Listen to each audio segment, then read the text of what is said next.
Hi there, it is day 102.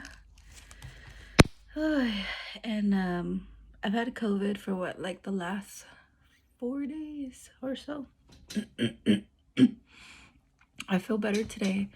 I feel like I've gotten a lot of rest, so um I definitely feel better.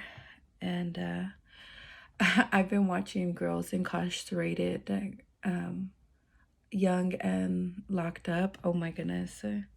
Why was I watching that? I just wanted to watch some reality TV. So, yeah. But I want to share that my sugar this afternoon was 173. Okay. So I said I wasn't going to have anything else after 3 o'clock, right? On my video. I had a piece of cake. I had a piece of cake after having a piece of cake already. So today I've had toast, eggs, bacon, and I have been drinking coffee with creamer all day. But like I said, I in my previous video, I'm looking for that thing that's like spoiling. Not going to New York and missing out on our trip and having COVID has been lame. And I'm looking for ways to like feel like we're on vacation. So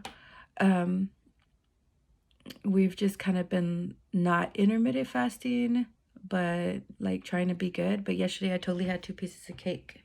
So today I've been having creamer with coffee, but it's 1 cup of coffee that I've just had all day. Usually I'm like pour it out or like finish it up in an hour. But today I haven't done that. So, but we're not making this a normal situation. I am looking forward to some tea with lemon later. My sugar is 199, so... Oh, 195. Wow. 195. Okay. Happy about that. Cool. Wow. So we're not doing too bad here, okay, guys? Getting a lot of sleep, so... kind of woke up feeling a little slimmer today. But I've been watching this show. Oh my god. It's making me think about how I felt as a kid. I don't know if anybody else was kind of like a troubled kid. I know I was. Like, I grew up always feeling like I was missing love, even though my grandmother was around. My grandmother was like our caregiver, really, and my mother was working often. And when she come home from work, she just like tired and want to rest. And I remember like wanting to like see our biological father and him never being available for us, and feeling like we just weren't important enough, and having a lot of friends that actually had their parent. It's so crazy how like they're always talking about how like people of color or whatever don't have both of their parents. Like, I grew up in a neighborhood, you know, in a tough neighborhood, and everybody had their parent. They just didn't have everything that they wanted, but so I remember feeling like angry about that. So I always wanted to like fight and be mean to the people that I felt like had everything, and befriend the people that were the most popular, and gift them stuff. I was just thinking about like, oh man, I remember praying, laying on the grass and being like, Lord, please, like, don't let that be my life. Don't let me be incarcerated. Don't let me be a nobody. Because my biological father ended up being like a totally just nobody. Like, never had a job because he didn't want to have his wages cut because, he owed I don't have any children, so I forget what it's called. Child support. We didn't have like any of that. But my stepdad came around when I was 9 years old and taught me a lot of lessons and like wanted me around. And my uncles were pretty good about like wanting us around and making us feel like family. But it just would make it hurt more because Like I didn't look like my stepfather, and I tried to look like my stepfather. And I lay out in the sun long. My stepfather is a wonderful man, and he's dark complected, so or black, I guess I should say. Wonderful man that has taught me so many things. But when I was a kid, you know, it was really hard to like identify in that way. And I remember how much hurt I had. I can't believe like how beautiful my life has turned out at 38. And I think about it often. Like, I'm so thankful for the life that I live. Um, and I think often like about other people who like need help from me that are family members, and they're often kind of like, you know, where were you, or like, you know, you haven't been around, like what's going on or whatever.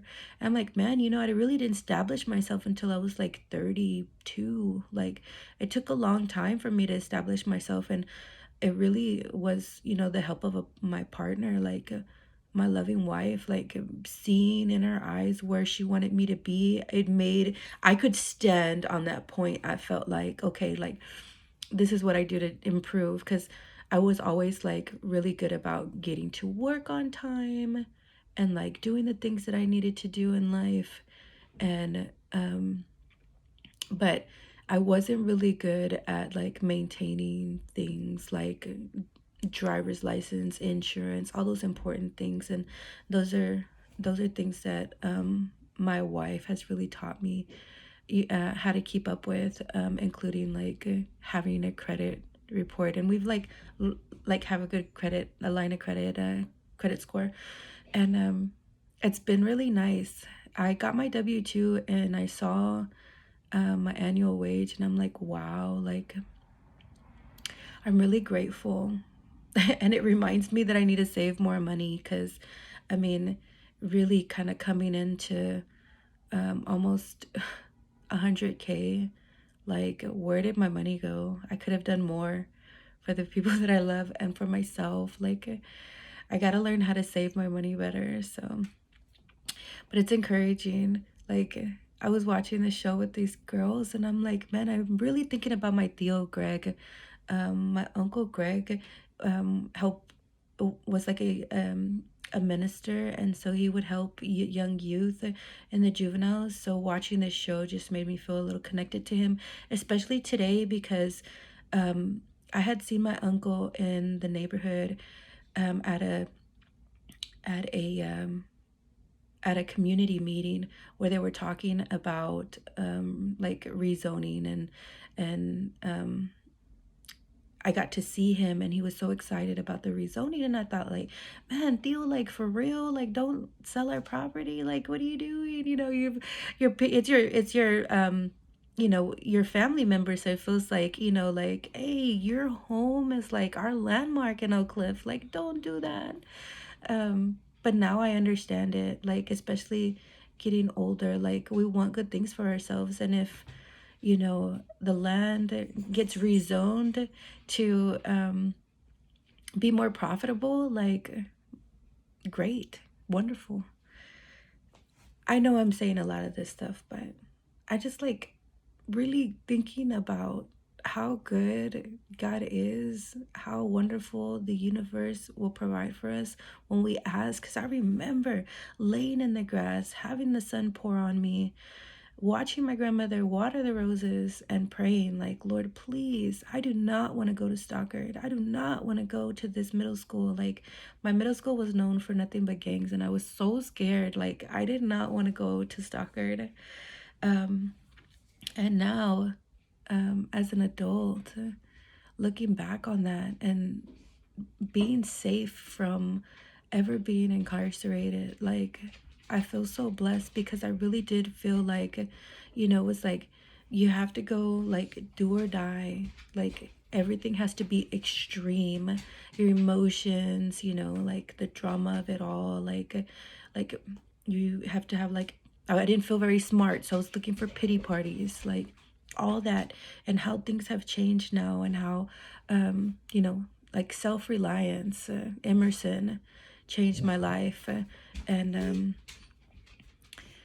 understanding that, you know, we totally have it under our control to like monitor ourselves and protect our minds and our hearts, and we need to be as careful as possible. My dog over here just acting silly. Hey, I'm gonna need you to chill, ma'am. Thank you. As she heads out the room. Good girl. Okay. So, but I was really thinking about that. I went and saw a cousin recently, and um, she reminded me of that kind of live wire that I was when I was younger. And it's just amazing how, you know, we can be like so toxic and but really want better for ourselves. And as we continue to like live our lives, how things change, and as long as we continue to want good things and feed good things into ourselves, like the better things go.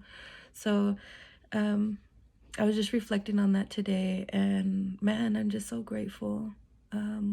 And it makes me think of me having a child and how I'll be able to like counsel them when they feel that way, or you know, hope I'm hoping that they trust me enough that we'll be able to have conversations about like wanting, you know, um, to pull back and understand why it's important that they pull back when they want to be so extreme and maybe make poor choices, right? Because like for me, I was definitely oh, what's the word? I was easily influenced.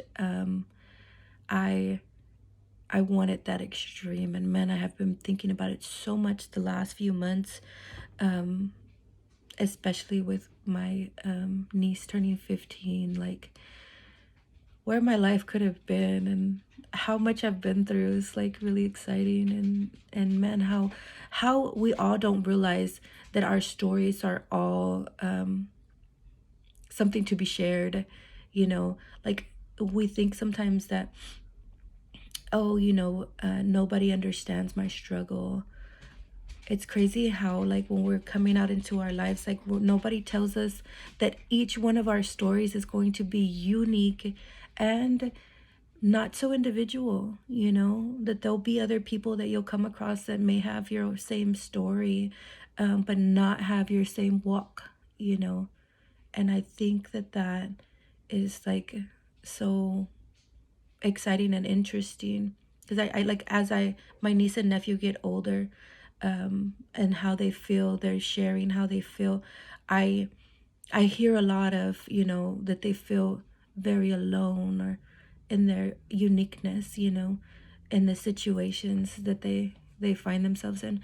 And I'm like, I want to tell them so bad. I know it's like I want to tell them, babe, I know it's like sounds almost selfish to say I've been there. I know what you're feeling, but it's so hard to communicate because you don't want the person that you love to hear like, oh, we all go through that. But we need to hear it. We need to hear like, if I had known that so many people have gone through what I've gone through, I don't think I would feel so damaged. So, FYI, we all go through some really painful stuff, man. And it's okay. Like, it's just like standing up and wiping yourself off and saying, hey, I can make it, because, you know, this is just part of life. This is just what I'm going through, and it doesn't have to like define me. God, if someone had told me that it didn't have to define me, man, where I would be. And being able to forgive myself. I think I learned to forgive myself when I was like maybe 28. Um, learning to, you know, like even because I was married at 21, and I had to forgive myself for not being honest with myself about being gay. Like I had to forgive myself for walking away from a promise, you know. I was not in a great situation, obviously, because we weren't meant to be. But I mean, learning how to forgive myself, like it's a big one. It's a big one. But yeah, so I ate cake twice and I enjoyed it. The second slice, I totally enjoyed it. I'm like, you know what? I'm on vacation and I'm going to enjoy it. And the results of my sugar not being so high is making me really happy about it. So I think the sleep is helping a ton. I have like slept really for like the last 3 days, but day 102 of TMI.